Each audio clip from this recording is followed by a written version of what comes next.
In this video, I'm going to show you how to cancel your Monarch subscription. So first of all, you need to tap on this icon to open up your device settings. Once you're on the settings screen, you need to tap on your Apple ID at the top of the screen. From here, you're simply going to choose the subscriptions option and then give it a moment to load.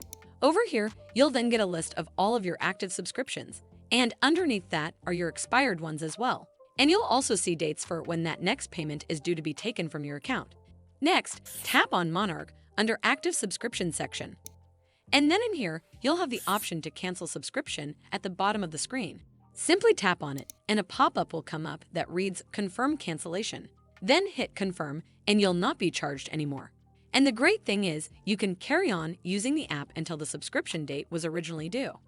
Also, deleting the Monarch app or your Monarch account will not cancel your subscription, and subscriptions renew automatically unless you cancel your subscription manually on your own. Well, that's all for this video. I hope you found this video helpful, and if you did, make sure you give it a thumbs up to see more videos like this, and don't forget to hit that subscribe button. We'll see you in the next one.